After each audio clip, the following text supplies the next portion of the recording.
Shalom saudara. Apa kabarnya? Katakan dahsyat luar biasa. Apa kabarnya? Dahsyat luar biasa. Puji Tuhan. Saya bersyukur kembali ada di tengah-tengah kita semua jemaat Gunung Sion ya. Sesuai dengan tema kita pada bulan ini adalah Hineni, saudara. Dan minggu lalu Ibu pasti sudah menjabarkan apa itu Hineni. Dan juga pada bulan November atau Oktober atau September, pokoknya saudara, di akhir tahun 2020 saya sekali saya mengajarkan tentang Hineni. Saya jabarkan Hineni itu arti katanya, perbedaan Hineni dan Poani, pengertian contoh tentang budak Israel yang ada di Israel, contoh-contoh tokoh-tokoh Alkitab, saudara. Dan saya rasa itu sudah sangat detail dan sudah sangat jelas, saudara.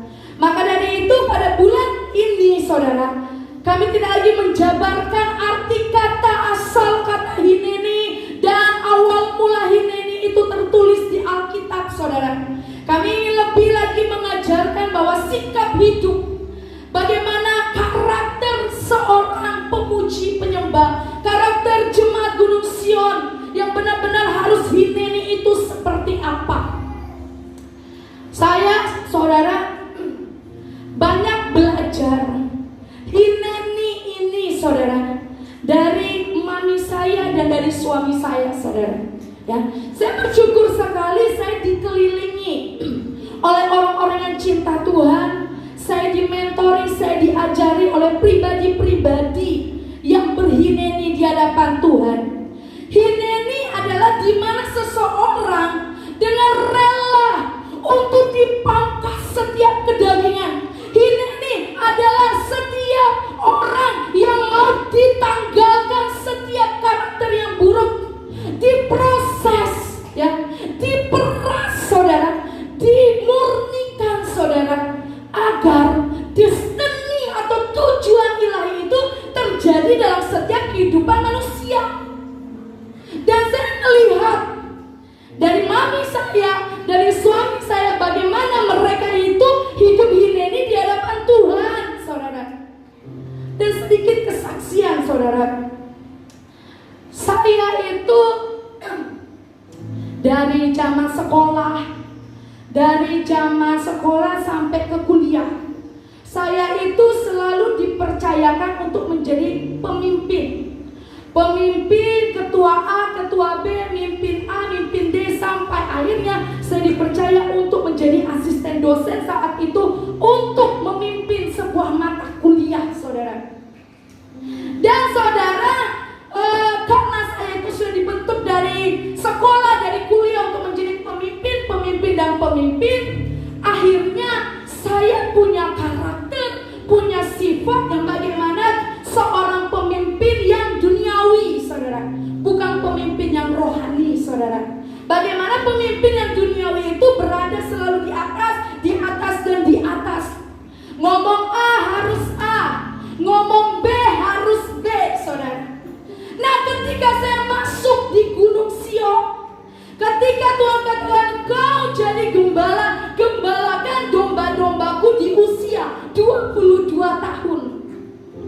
Saya yang sudah terbentuk menjadi seorang pemimpin duniawi, walaupun di sekolah Alkitab, saudara, tapi kami diajari menjadi pemimpin yang profesional secara organisasi, ya. Saya sudah dibentuk dengan hal-hal yang seperti itu.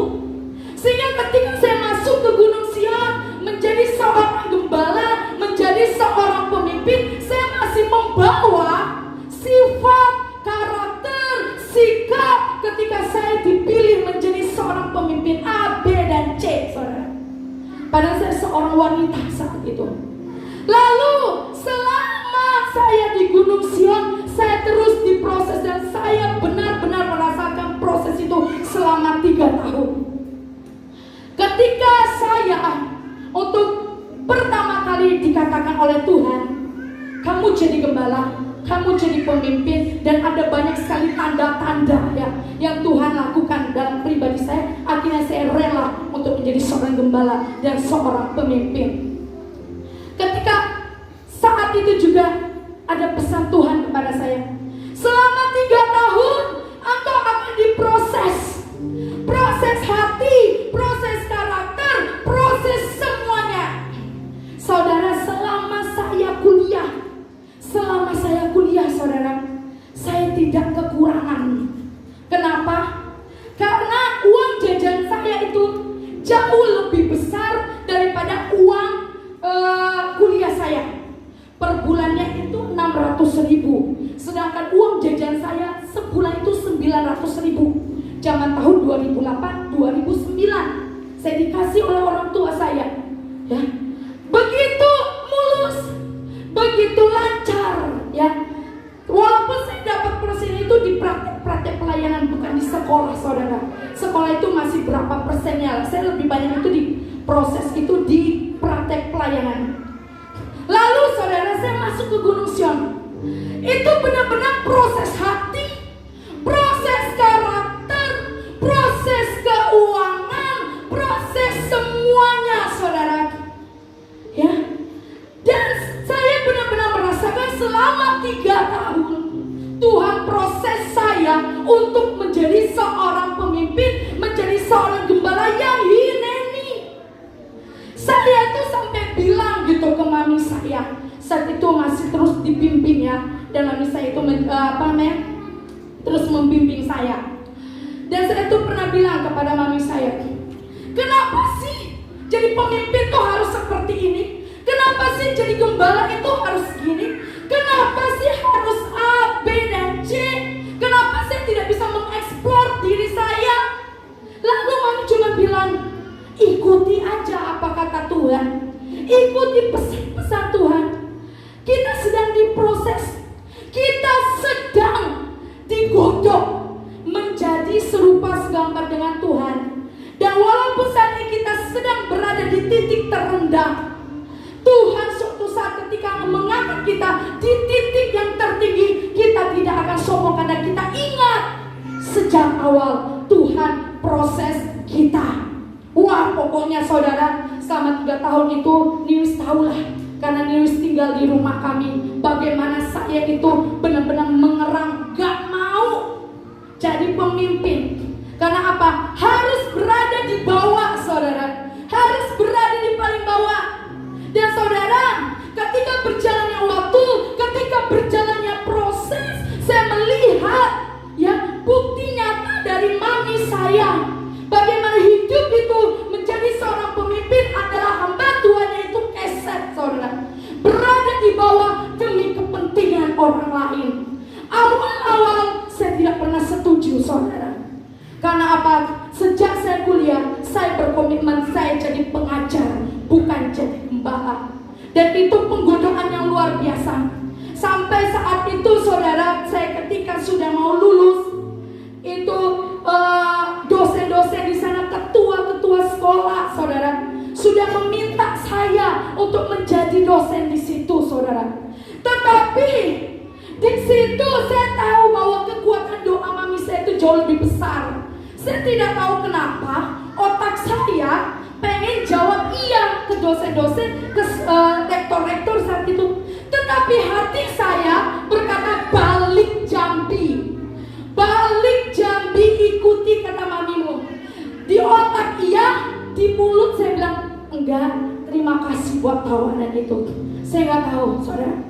Tetapi saya percaya saat itu saya sedang dipaksa untuk menjadi hamba Tuhan yang benar-benar merendah, mementingkan kepentingan orang lain dibandingkan kepentingan pribadi. Kenapa saya katakan mami saya adalah sebuah bukti yang nyata, saudara, bahwa ini. Makanya saudara, kalau mami saya berkhotbah, kalau suami saya berkhotbah tentang taat, setia, tentang hineni, pengorbanan, harga diri, semuanya itulah saudara, saya bisa pastikan itu benar. Tidak hanya di mulut saja, karena saya memang melihat bukti nyata itu. Dan orang yang berhineni itu gak hanya ketika dalam ibadah, gak hanya ketika dalam persekutuan doaku hineni. Hineni bukan berarti gak pernah bolong pujian penyembahan, gak pernah bolong ikut ibadah A, B, dan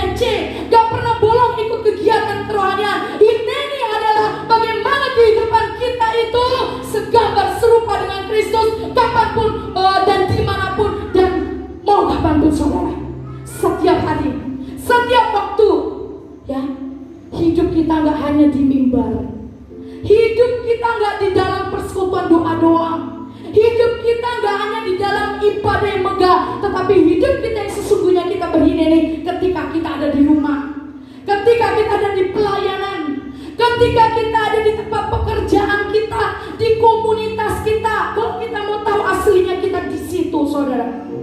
Dan saya melihat mami saya dan suami saya di mimbar, di persekutuan umum, di jalanan, saudara, lalu lintas, maupun dimanapun, yang gak lagi pelayanan, yang lagi cuma ngumpul-ngumpul doang, saudara, itu sama. Dan Tuhan inginkan itu, saudara. Ketika saya berdoa, Tuhan, apa yang kau mau berbicara bagi jemaatmu? Tuhan katakan, aku mau baca hati mereka.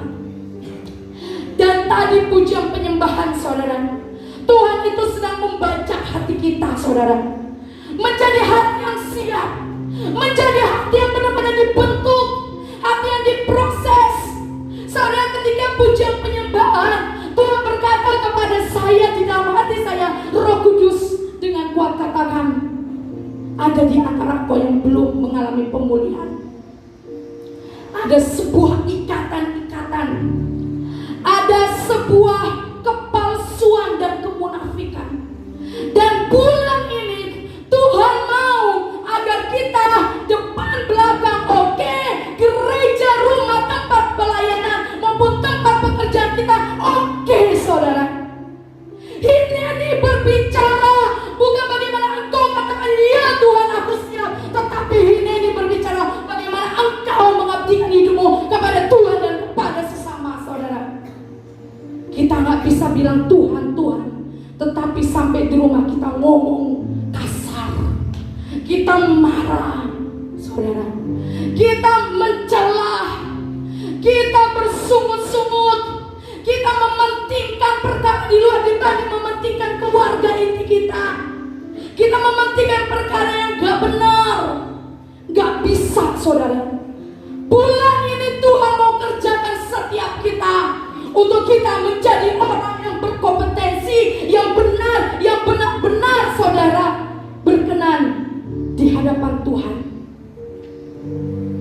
Saya karena sudah melihat bukti nyata dari ibu dan juga dari Pak Pen, saudara.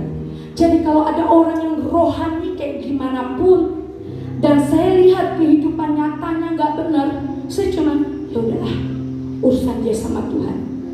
Tapi saya gak punya hati untuk menaruh istilahnya sesuatu gitu ya, yang bisa saya pelajari gitu. Jadi yang Tuhan mau gak hanya pemimpin-pemimpin kita yang seperti itu, tapi Tuhan mau semua jemaat Gunung Sion mendapatkan warisan seperti itu. Amin, saudara. Mendapatkan warisan seperti itu. Saya percaya ketika hidup kita benar di hadapan manusia, ketika hidup kita benar di hadapan Tuhan, kedua hal itu Tuhan dan manusia, saya percaya kita siap untuk diberkati oleh Tuhan. Kita siap, saudara. Terkadang kita pentingin Tuhan, tapi kita lupa hidup kita ini udah jadi berkat atau belum. Dan kita tuntut Tuhan, mana berkatmu, mana janjimu Tuhan. Padahal kau tidak pernah sadar bahwa hidupmu belum jadi berkat. Bagaimana kita untuk diberkati oleh Tuhan? Kok hidup kita saja tidak jadi berkat.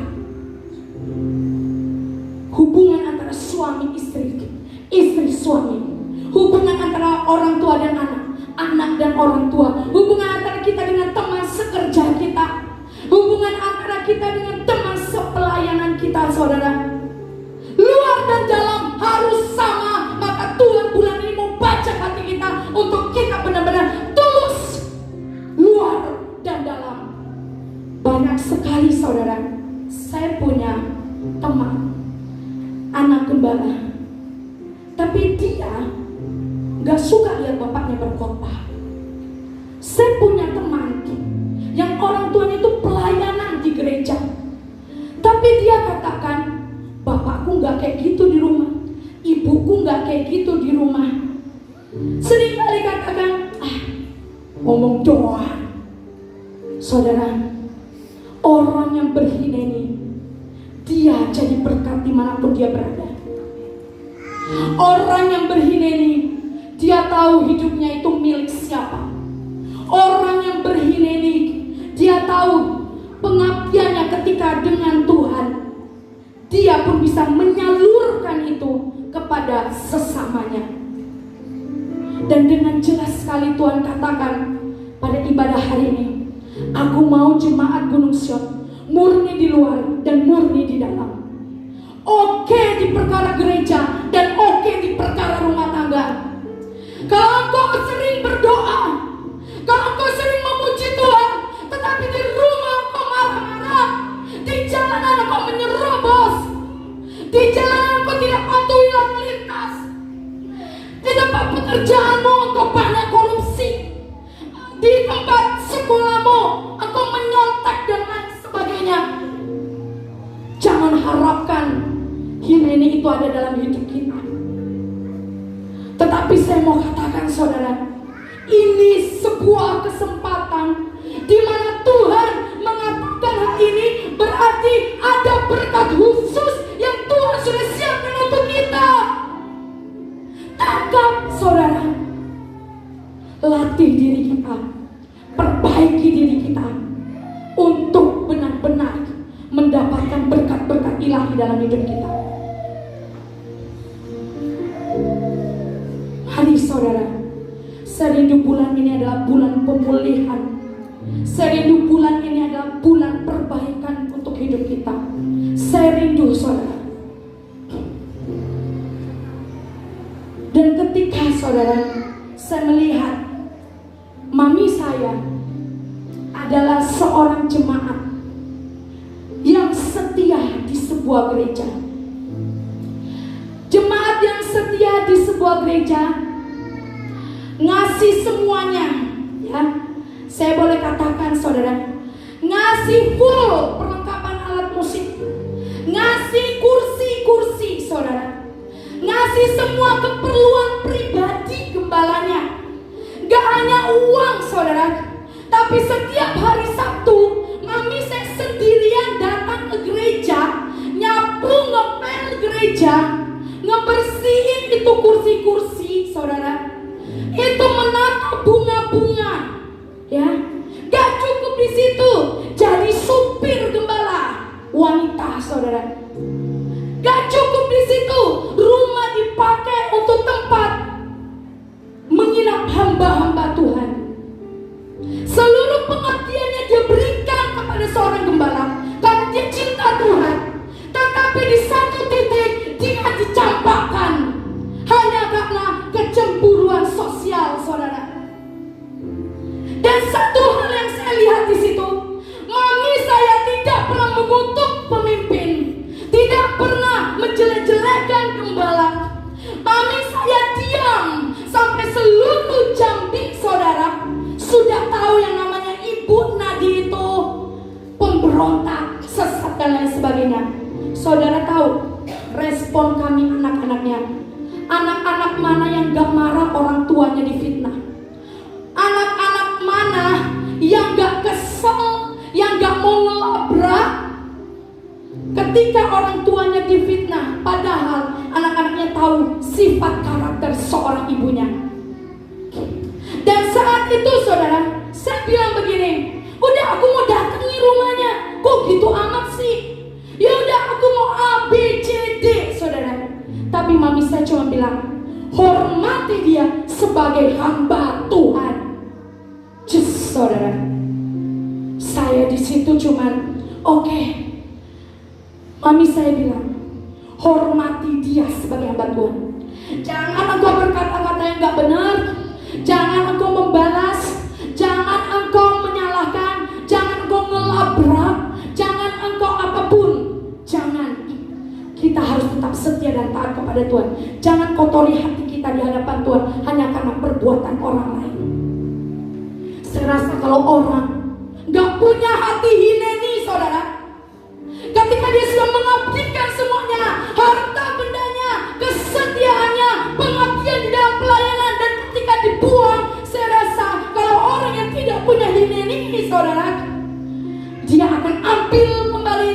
sembarang.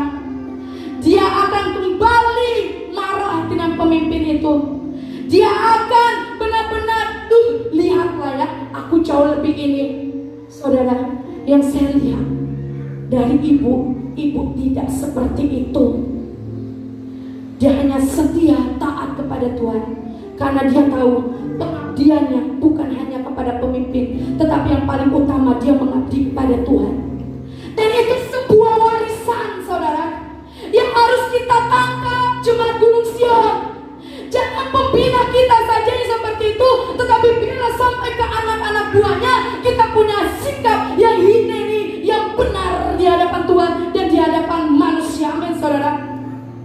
Dan saya melihat orang yang berhineni adalah hidupnya selalu disertai oleh Tuhan, selalu diberkati oleh Tuhan. Saudara, berkat bukan berarti ini itu gampang. Duit berapa miliar, berapa triliun, gak, saudara. Saya pernah katakan, gak hanya itu, tetapi berkat itu berbicara tentang pemeliharaan Tuhan. Dan sampai detik ini saya melihat ibu masuk di dalam pemeliharaan Tuhan. Karena apa? Sikap hineni, saudara. Jadi kalau kita mau hidup dalam pemeliharaan Tuhan, minta sikap hineni. Ketika engkau diproses, ketika engkau menghadapi banyak sekali hal yang seharusnya itu hak kita, tetapi kita tanggalkan hak kita, saudara, percayalah, Tuhan akan selalu mengerti dan tahu, dan pasti akan memberkati, saudara. Sampai suatu saat, saudara, mami saya itu sangat royal sekali dengan hamba-hamba Tuhan. Sampai kami itu merasa seperti ini, kenapa sih harus hamba Tuhan? Kita dulu, jadi istilah gini, mami saya punya uang segini, kalau Tuhan gerakan kasih hamba Tuhan tamu itu, dia akan kasih dan rela anak-anaknya kami semua itu hanya makan ala kadarnya, saudara. Demi apa? Demi nurut Tuhan bilang kasih, ya kasih. Padahal uangnya cuma segitu, tapi Tuhan suruh kasih, saudara. Saya pernah bilang sampai seperti ini, saudara ya, sebelum saya jadi gembala, saudara ya, masih zaman-zaman kuliah. Saya bilang gini, Mi, kenapa sih ngasih terus ke hamba Tuhan? Kenapa sih harus hamba Tuhan terus jadi perhatikan? Kami juga kan butuh baju bagus, kami butuh makan di luar yang enak dan lain sebagainya gitu. Mami saya cuma bilang, saudara, apa yang mami tabur hari ini, kalian anak-anak pasti akan menuai. Saya cuma bilang, kapan tuainya? Mungkin mami saya ingat, kapan sih nuainya? Gini-gini aja. Saudara, ketika saya jadi hamba Tuhan, ketika saya jadi seorang gembala, saya benar-benar merasakan tuaian itu terjadi dalam hidup saya. Saya benar-benar merasakan apa yang mami saya lakukan zaman dulu yang saya gak ngerti, itu saya rasakan sekarang, saudara. Mami saya yang dulu ngasih ke hamba Tuhan, sekarang, saudara, saya yang dikasih oleh orang-orang yang digerakkan oleh orang lain. Apa yang dulu mami abdikan untuk hamba Tuhan, dan itu sekarang saya tuai.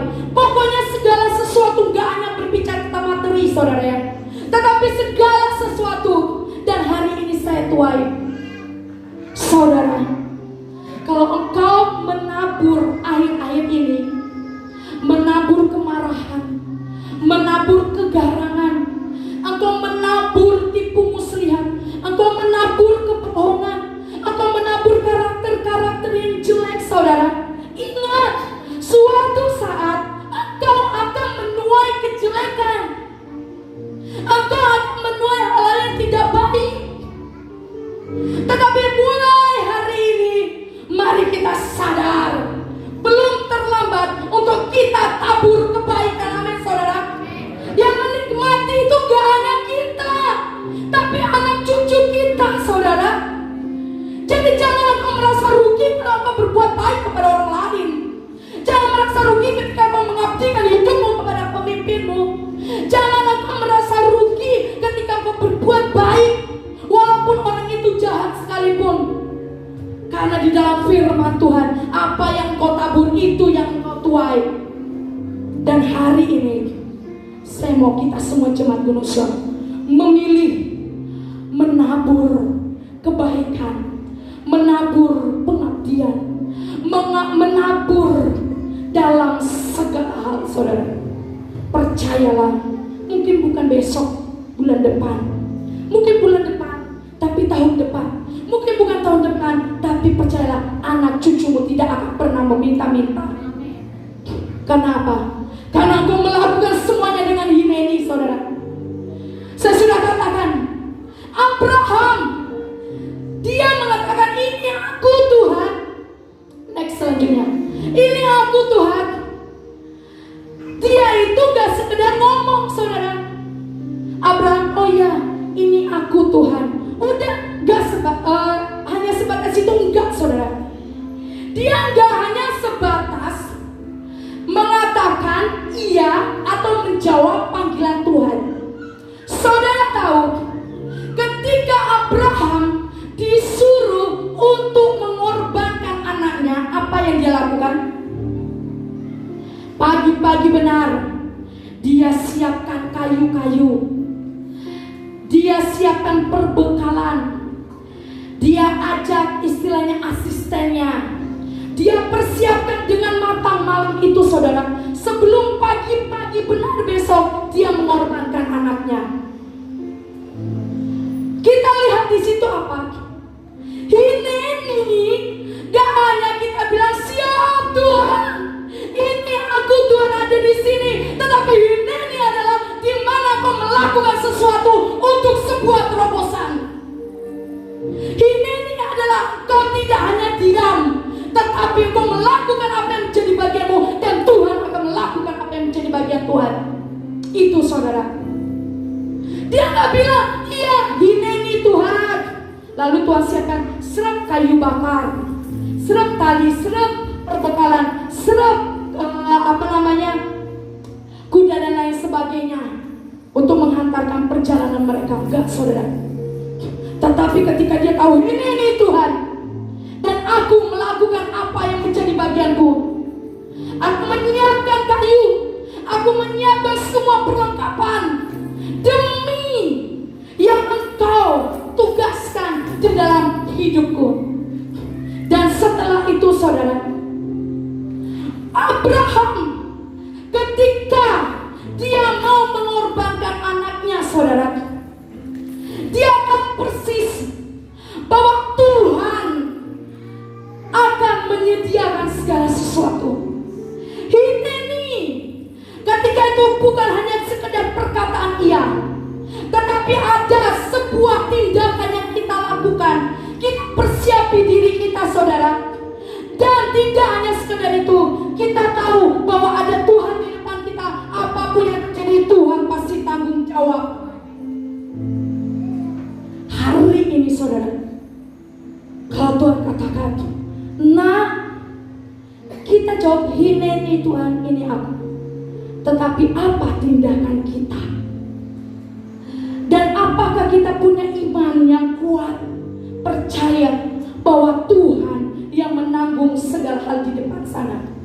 Kalau kau masih takut dengan kehidupanmu, kalau kau masih takut dengan ekonomimu, kalau kau masih takut dengan zaman di depan, kalau kau masih takut dengan segalanya, kau takut dengan cicilanmu, engkau takut dengan pekerjaanmu, engkau takut dengan anak-anakmu, saudara, engkau belum hineni. Karena apa?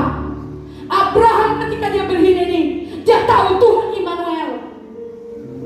Ketika Abraham hineni, dia tahu bahwa God is our provider, bahwa Tuhan adalah Allah yang menyediakan.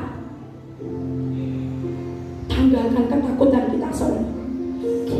Tanggalkan kekhawatiran kita. Saya merasakan di antara kita ada yang berbeban berat. Saya cuma katakan, tetap hineni, percaya Tuhan ada di garis finish, dan kau mampu untuk melaluinya. Jangan pernah gentar, jangan pernah takut. Tuhan jauh lebih besar.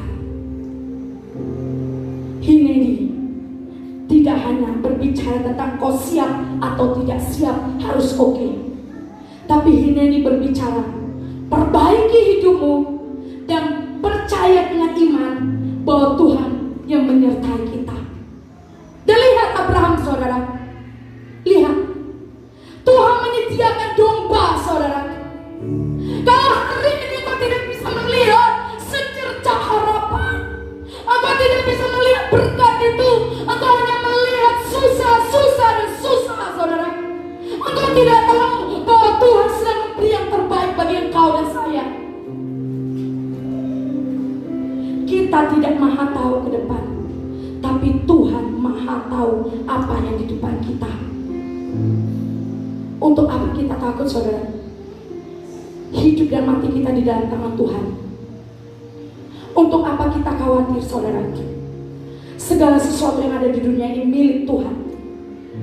Kapan waktunya, terus Hineni. Saya percaya kalau kita Hineni, perbaiki diri, berkat itu turun atas kita. Percaya dengan sungguh-sungguh, tidak setengah-setengah. Dan jangan lupa, ketika engkau katakan Hineni, iya Tuhan, jalankan. Ketika engkau jalankan, percaya. Ada tantangan. Abraham ketika dia naik ke gunung itu, saudara, dia bawa anak yang mau dikorbankan, dia bawa pertukan dan lain sebagainya.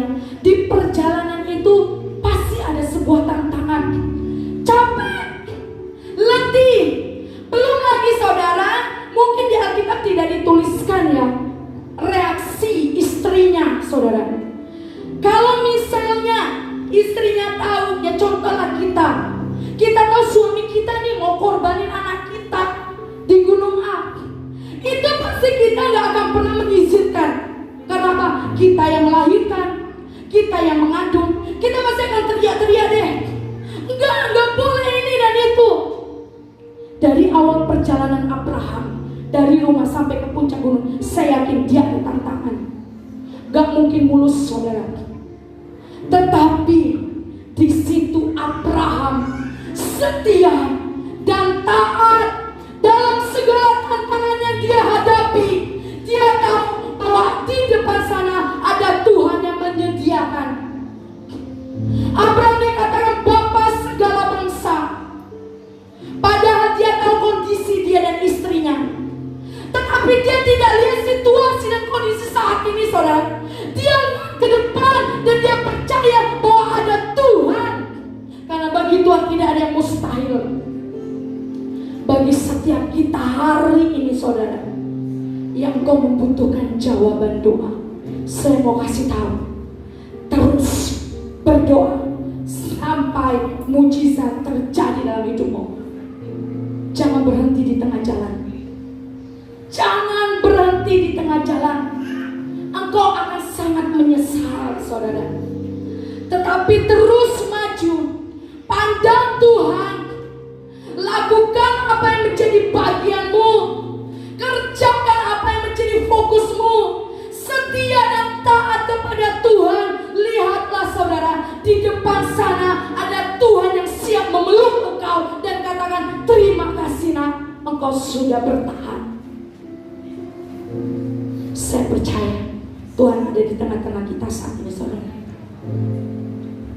Jangan merasa capek, jangan merasa lelah.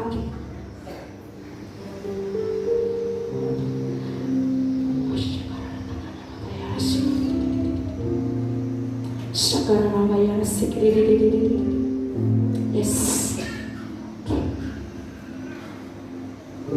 saudara,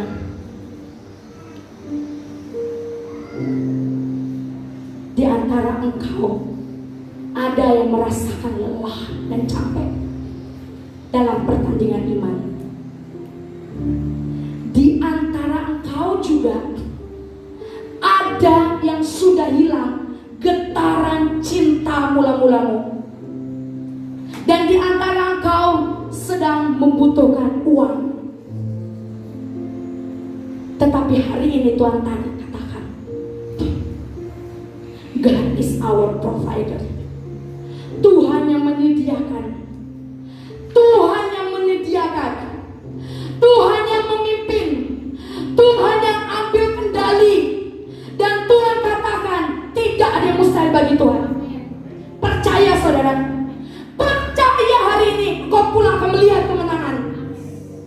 kau pulang akan melihat mujizat itu terjadi atas engkau.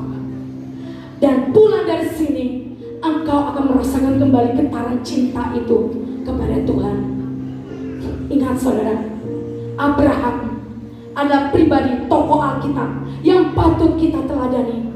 Itu tokoh Alkitab saudara. Secara nyata di gereja ini kita punya ibu, kita punya Pak Ben juga, yang bisa kita lihat dengan jelas. Dan itu menjadi motivasi, pemacu kita ya, untuk kita tetap terus bertahan. Ada dua hal saudara. Next, ada dua hal di dalam kata hineni saudara.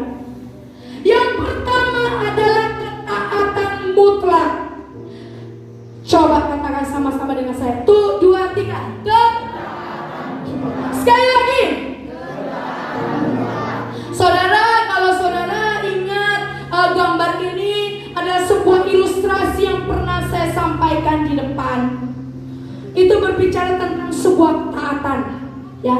Tuhan memberikan salib, ya, memberikan salib kepada seseorang adalah itu berbicara tentang tugas dan panggilan kita sebagai orang Kristen. Dan orang tersebut sampai akhir dia menyelesaikan tugasnya, sampai akhir dia taat menjaga salib itu saudara. Ketaatan mutlak itu ada di dalam hineni. Mutlak saudara, di dalam kamus bahasa Indonesia, kamus besar bahasa Indonesia, mutlak itu berarti segenap, segalanya, seutuhnya. Dan ada satu kata yang menarik saudara, tidak berubah. Jadi saya ambil artian mutlak itu tidak berubah. Lalu ketaatan itu apa? Arti ketaatan itu adalah tunduk, patuh, mengikuti, menempel, melekat kepada otoritasnya. Dan dua kata yang menarik dari ketaatan adalah ketundukan dan kepatuhan. Jadi saudara, ketaatan yang mutlak adalah ketundukan dan kepatuhan yang tidak bisa berubah. Kalau kita masih berubah-ubah, kadang setia, kadang enggak, kadang semangat, kadang enggak, saat dididik, saat dihardik, saat dikasih tahu gak mau taat, itu kita gak mutlak saudara. Hineni adalah kepatuhan dan ketundukan yang tidak pernah berubah, stabil, bahkan naik lebih tinggi saudara. Gak pernah dia turun ke bawah. Dan Tuhan mau setiap gunung Sion, jemaat gunung Sion, memiliki kepatuhan dan ketundukan yang tidak pernah berubah kepada Tuhan Yesus Kristus. Jangan di musim yang enak kita bahagia dan bersyukur, di musim yang gak enak kita bersungut-sungut, atau sebaliknya di musim yang enak kita di zona nyaman, kita tidak on fire lagi. Saat dulu ketika di musim yang gak enak kita sungguh-sungguh cari Tuhan, saudara, itu bukan hineni. Ketaatan mutlak adalah tidak akan pernah berubah. Di gereja dia oke melayani, tapi di rumah juga dia oke melayani keluarganya. Itu ketaatan yang mutlak saudara. Saya percaya setiap kita anak-anak Tuhan, kalau kita sudah berhineni, Tuhan ajari kok kepada kita untuk menjadi istri yang bijaksana, menjadi suami yang bijaksana, menjadi anak-anak yang taat dan setia. Ya, jadi mari saudara, ketaatan mutlak harus ada di dalam setiap pribadi kita. Di dalam Filipi 2 ayat yang ke-8 saudara, itu seperti Tuhan Yesus yang setia, yang taat sampai di akhir hidupnya di atas kayu salib saudara. Kita melihat ketaatan Yesus yang sungguh luar biasa. Dan Tuhan mau kita taat, gak hanya setengah-setengah, tetapi Tuhan mau kita taat mutlak saudara. Sungguh-sungguh cari Tuhan, carilah dulu kerajaannya, maka semuanya akan ditambahkan atas engkau saudara. Itu firman Tuhan. Ketaatan adalah bagian atau bukti dari iman, saudara. Bisa saja ketaatan didasarkan dengan suatu motivasi, ya. Sebuah motivasi. Kita bisa taat karena motivasi tertentu, saudara. Tetapi tidak ada cara lain untuk menunjukkan iman kecuali dengan ketaatan. Ketika kita beriman, saudara, di situ kita harus punya ketaatan. Karena apa? Tanpa ketaatan kita tidak bisa mencapai iman yang sejati. Next, selanjutnya, langsung saja sampai bawah.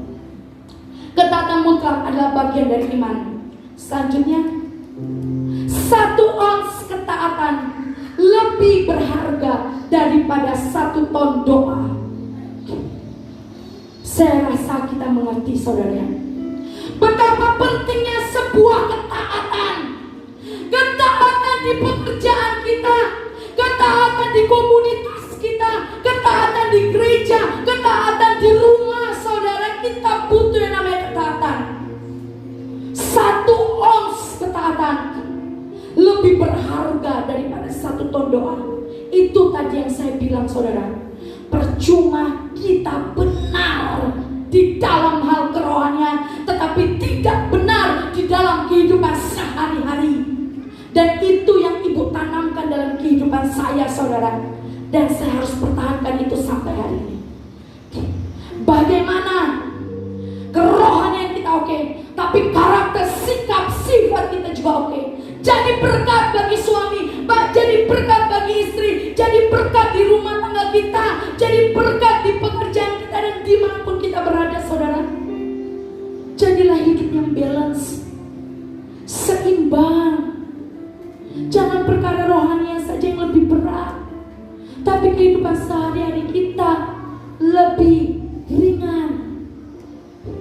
Tapi biarlah seimbang.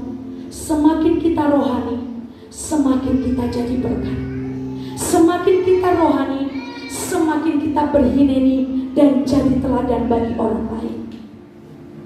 Kalau hari ini kita belum jadi berkat, belum jadi teladan, ya, bertobat, saudara. Bertobat. Kehidupan kekristenan bukan berbicara di atas mimbar. Kehidupan kekristenan itu berbicara dalam kehidupan kita sehari-hari. Mimbar kita itu ada di rumah tangga kita. Mimbar kita itu ada di pekerjaan kita. Mimbar kita itu ada di lingkungan teman-teman kita. Kalau kita nongkrong sama teman-teman kita di luar gereja, jangan kita ikut perkara yang tidak baik, tapi kita jadi terang di situ. Teman kita ngomong jorok, kita ngomong jorok. Engkau tidak ini. Jadi terang dimanapun kita berada, saudara. Alkitab dengan sangat jelas ngasih tahu ke kita bahwa ada Daniel, ada Abraham, ada Sadrak, ada Mesak dan Abednego, saudara. Bagaimana mereka itu taat mutlak dengan Tuhan apapun resiko yang diambil, ya. Jadi setiap kita gak ada alasan untuk kita tidak taat kepada Tuhan. Ketika kita taat mutlak, resiko apapun yang ada di depan, saudara, saya percaya Tuhan ambil alih. Tuhan pasti memberkati, saudara. Saudara tahu tokoh Alkitab yang tidak taat, Saul, Yunus, saudara, dan beberapa tokoh yang lain, raja-raja Israel satu. Saudara lihat dampak dari sebuah ketidaktaatan dan dampak dari sebuah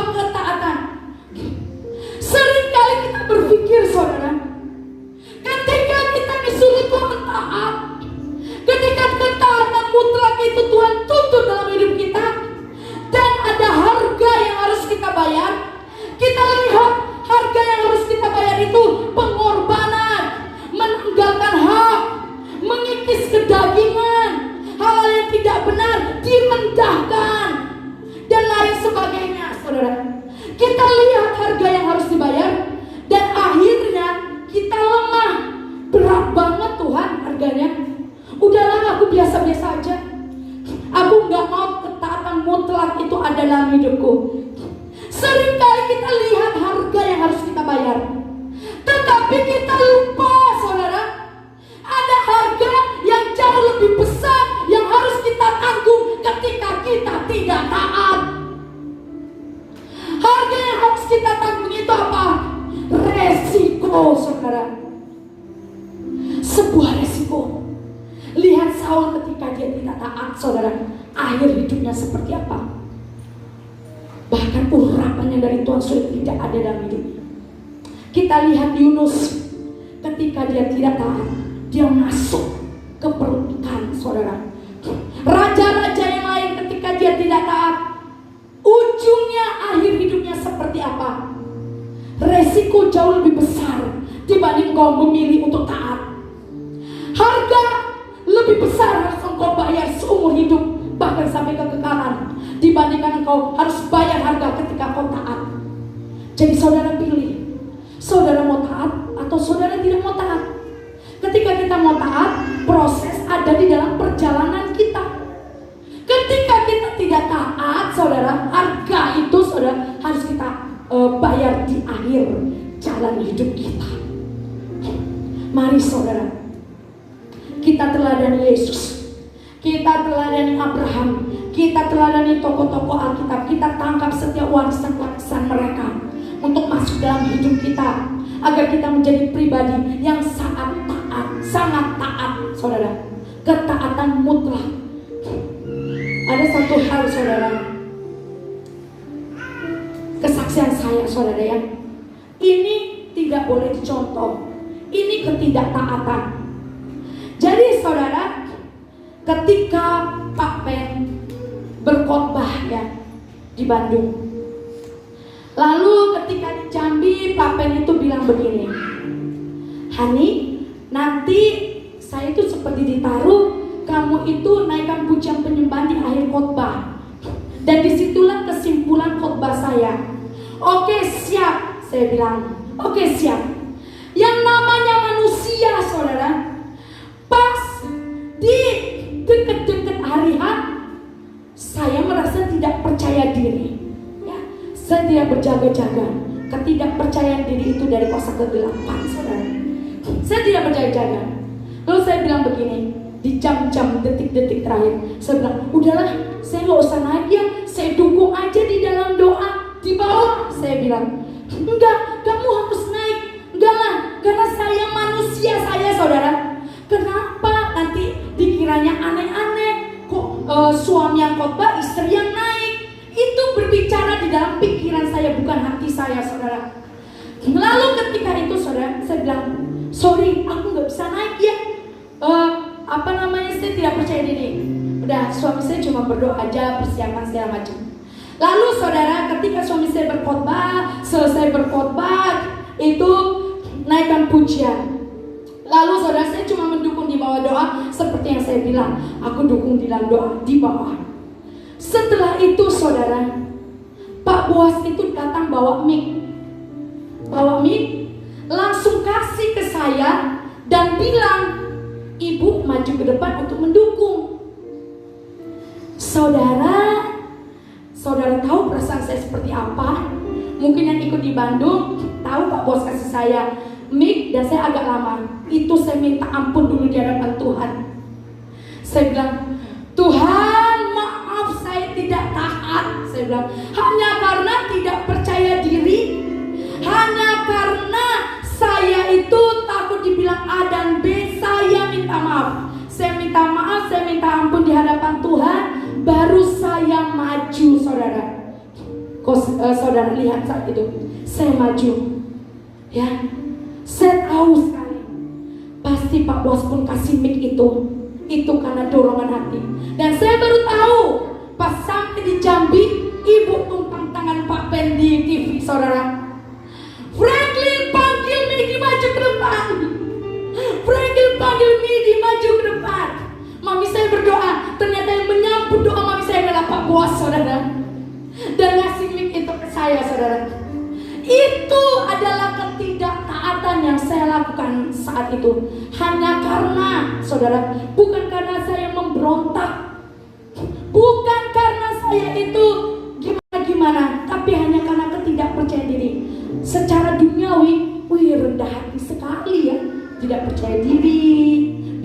suaminya yang maju dan lain sebagainya.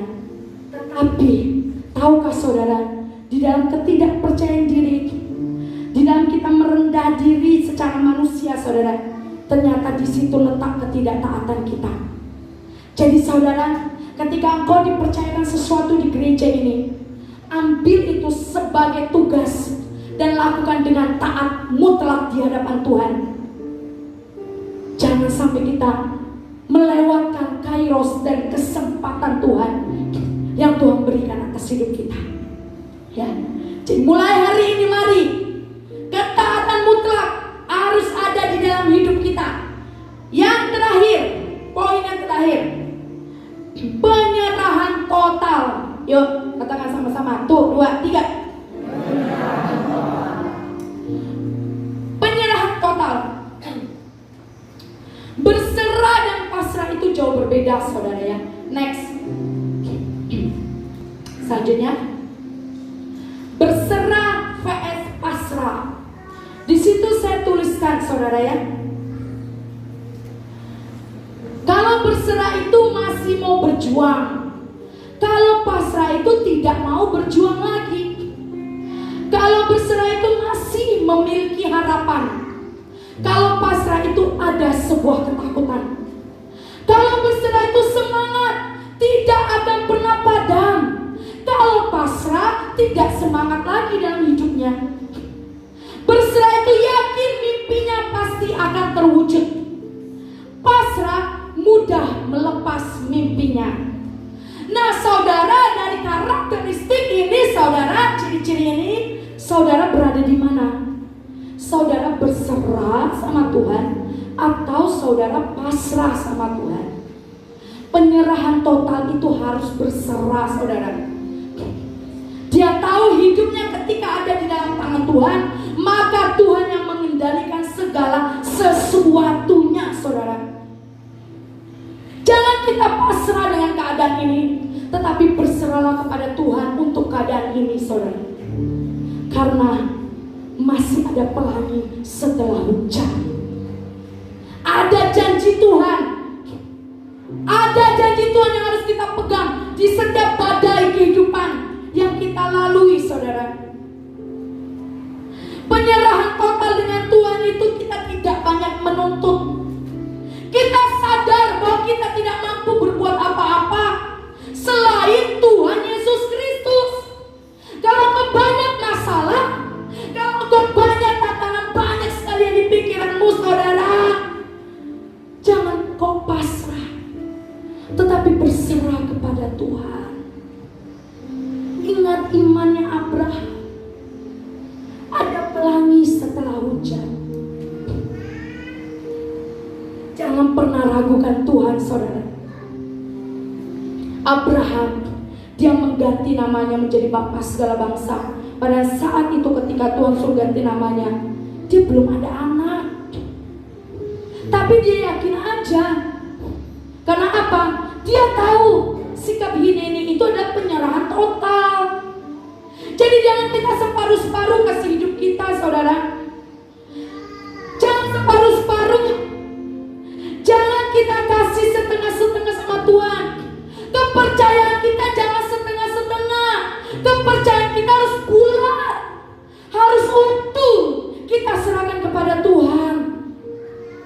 Menjadi hidup yang benar-benar berserah kepada Tuhan. Penyerahan total itu, saudara, adalah bersedia tidak melihat hari depan. Kenapa saya katakan penyerahan total kepada Tuhan itu bersedia untuk tidak melihat hari depan?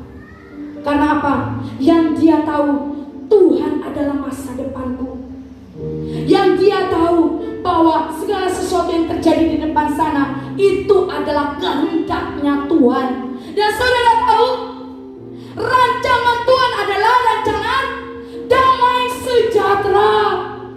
Jika kita sudah berserah total, saudara, kepada Tuhan, jangan lagi kau ragu dengan kuasanya.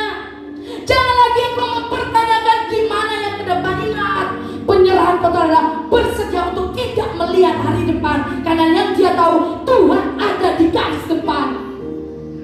Dan aku akan setia untuk mengikuti Tuhan.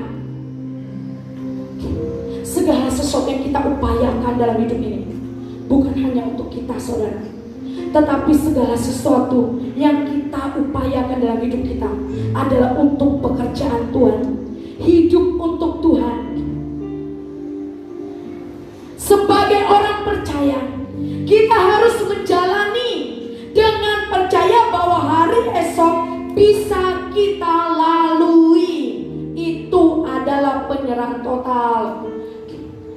Kalau saat ini kau belum mendapat jawaban doa, belum mengalami terobosan, belum mengalami sesuatu yang ajaib dalam kehidupanmu, saudara, hari ini Tuhan ingin kita berserah total. Karena kita tahu hari esok Tuhan yang akan pegang kendali. Hari esok Tuhan yang akan bertanggung jawab. Dia ulurkan tangannya hari ini, saudara, dan dia katakan, "Nah, mau gak berjalan dengan aku di hari esok, dan seterusnya?" Kalau kita mau berserah total, kita pegang tangan Tuhan dan kita gak pakai lagi logika kita. Kita gak pakai lagi pikiran jalan manusia kita. Kita gak pakai lagi, saudara. Kenapa? Ketika kita sudah pegang tangan Tuhan, itu pengabdian kita, ketaatan kita, penyerahan total harus sepenuhnya kepada Tuhan. Gak bisa kita pegang tangan, aduh Tuhan, tapi ini belum deh. Aduh Tuhan, aku mau ke sini deh, aku mau ke situ. Gak bisa, saudara. Kok kita sudah pegang tangan Tuhan hari ini, percayalah, Tuhan pasti akan menjawab setiap doamu.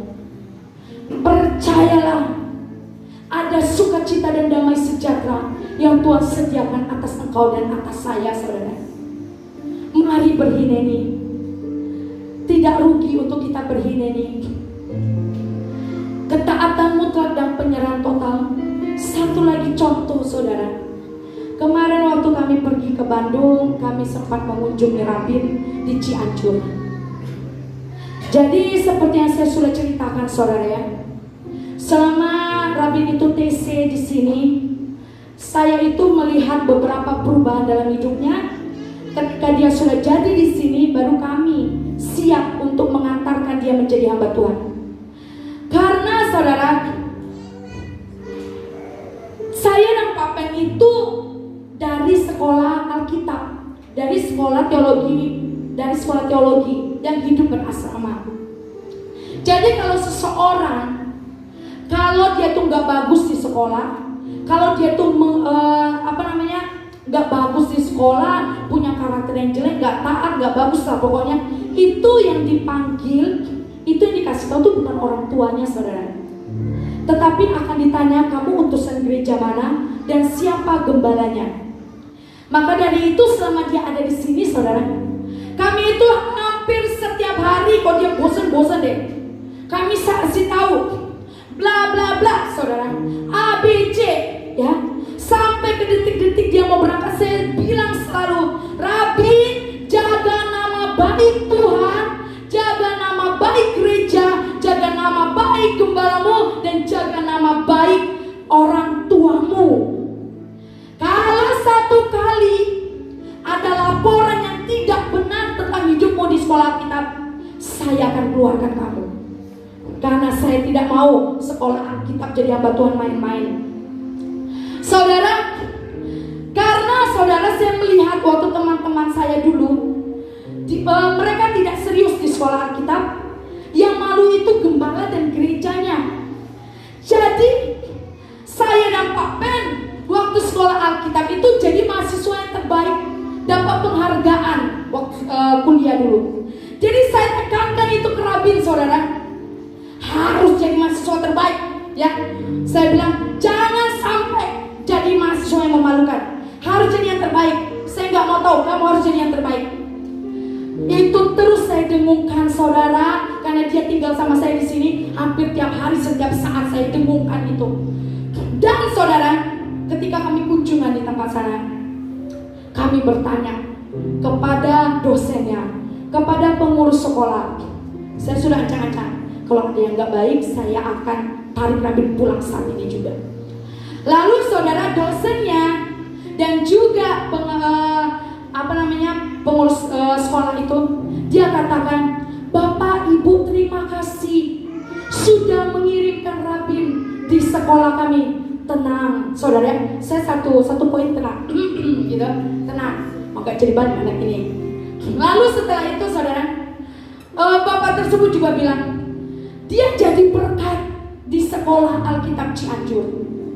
Dia gak pernah ngantuk kalau di kuliahannya, pengajar, belajar saudara. Dia itu jadi mentor untuk teman-temannya. Dia itu jadi pengiring keyboard ketika memulai kuliah. Lalu dosennya ini bilang, Pak Ben nanya, ada nggak kekurangan dia? Kalau ada satu aja itu kami sudah sepakat berdua, pulang dulu, nanti lanjutin lagi, digodok lagi di gereja. Dosennya bilang, saya hampir nggak ketemu kelemahannya Bapak Ibu, saya hampir nggak ketemu kelemahannya. Jadi saya sangat berterima kasih sudah mengirimkan Rabin di tempat ini. Saya bilang sama Bapak itu, iya Pak, karena saya sudah punya pengalaman. Waktu saya sekolah Alkitab, ada banyak sekali teman-teman saya itu menyusahkan dosen, menyusahkan pengurus sekolah. Jadi saya itu punya prinsip, kalau saya mengirim anak muda di gereja, dari gereja yang saya pimpin, saya punya prinsip, dia harus jadi berkat, dia harus udah jadi dulu. Agar apa? Agar tidak menyusahkan orang sekolah. Dan saya bersyukur Rabin mendengar semua amanat dari gembalanya saudara. Dia mendengar semua nasihat dari orang tuanya. Dia mendengar. Karena apa saudara? Saya ambil satu poin. Dia taat dan dia berserah total. Dia mau diajar, dia mau dididik, dan dia jadi berkat saudara. Dan saya perhatikan saudara, jemaat Gunung Sion, jemaat yang taat, jemaat yang berserah total, jemaat yang mau dididik, jemaat yang mau dengar-dengaran. Saya melihat ada perubahan dalam hidupnya, ada pembalikan dalam hidupnya saudara. Ada sesuatu yang dia transfer ke orang lain dan dia jadi berkat saudara. Saya jujur katakan saudara, kalau jemaat itu taat, setia, ya, mau dididik, mau diarahkan, percepatan terjadi dalam hidupnya. Dan saya sangat melihat itu. Kalau ada terobosan, gak ada percepatan dalam hidup kita saudara, saya cuma diam. Karena apa? Saya tahu apa yang saya suruh tidak dikerjakan dan tidak ada ketaatan. Kami menyuruh bukan karena kami egois otak kami sendiri saudara, tapi kami berdoa setiap hari membawa jemaat itu dalam Tuhan. Dan Tuhan mau apa untuk jemaat ini. Kalau kita setia melakukannya, taat melakukannya, saya percaya percepatan terjadi. Karena orang yang taat mutlak, orang yang berserah total, Tuhan pasti akan bertanggung jawab. Tuhan pasti akan memberkati. Tuhan pasti ada di dalam hidupnya. Tetapi kalau kita memberontak, kita gak mau seperti Rabin tadi saudara. Dia gak mau dengar apa kata saya, dia gak mau taat apa yang saya beritakan, dia gak mau berserah total. Upaya didiklah aku. Kalau dia gak mau saudara, saya percaya 1-2 bulan dia pasti akan saya keluarkan dari sekolah Alkitab. Tetapi karena dia memilih untuk taat dan berserah total, saya lihat percepatan terjadi dalam hidupnya. Dan saya bisa lihat itu dari aura mukanya saudara. Saya bisa tahu ini orang mengalami kemajuan rohani apa kemunduran rohani. Dari mukanya aja udah kelihatan.